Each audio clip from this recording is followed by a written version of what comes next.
Hello everyone, চলুন আজকে এই পারফেক্ট রেস্টুরেন্ট স্টাইলের চাউমিন রান্নার রেসিপিটা আপনাদের সাথে শেয়ার করি। তো রান্নার আগে আমি চাউমিনের সস রেডি করে নিব। সসের জন্য আমি নিয়েছি এখানে চিলি সস, টমেটো সস আর সয়া সস। আমার কাছে ওয়েস্টার সস নেই, তাই আমি সয়া সসের পরিমাণটা একটু বাড়িয়ে দিয়েছি। এরপর এখানে গোলমরিচের গুঁড়া, ভিনেগার আর একটু চিনি ভালোভাবে মিশিয়ে নিব।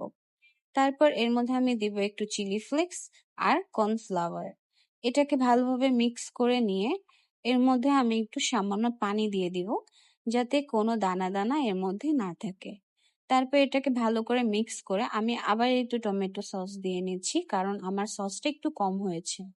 এরপর কেটে রাখা পেঁয়াজ, রসুন, কাঁচামরিচ, মাশরুম, ক্যাপসিকাম, গাজর কুচি আর চিকেন আমি আগে থেকে কেটে রেখেছি। এখন আমি একটা কড়াইতে তেল গরম করে এর মধ্যে রসুন কুচি দিয়ে ভালো করে ভেজে চিকেনটাকে দিয়ে দিব।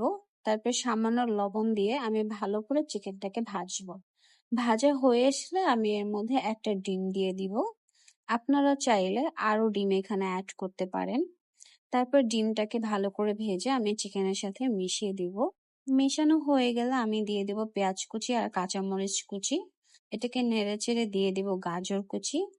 তারপর একটু সামান্য লবণ এখানে দিয়ে দিব। এরপর ভালোভাবে এটাকে মিশিয়ে দিয়ে দিব আমি মাশরুম কুচি। ভালোভাবে নেড়ে চেড়ে আমি এখন এখানে অ্যাড করবো ফ্লেভারের জন্য বিফ স্টক। আমার কাছে চিকেন স্টক ছিল না, তাই আমি বিফ স্টকটাই দিয়েছি। এটাকে ভালো করে মিশিয়ে নেওয়ার পরে আমি আগে থেকে সেদ্ধ করে রাখা চাউমিনটা এখানে দিয়ে দিব। তারপর বানানো সসটা এখানে ঢেলে দিচ্ছি। সসটাকে ভালো করে চাউমিনের সাথে মিশিয়ে নেবেন। এখানে চাউমিন রান্নাটা হয়ে গেছে। শেষে শুধু অ্যাড করবেন ক্যাপসিকাম কুচি। ক্যাপসিকাম কুচি শেষে দেওয়ার কারণ হচ্ছে যাতে বেশি সেদ্ধ হয়ে না যায়। এভাবে চাউমিন রান্না করলে রেস্টুরেন্টের থেকেও বেশি মজা হবে।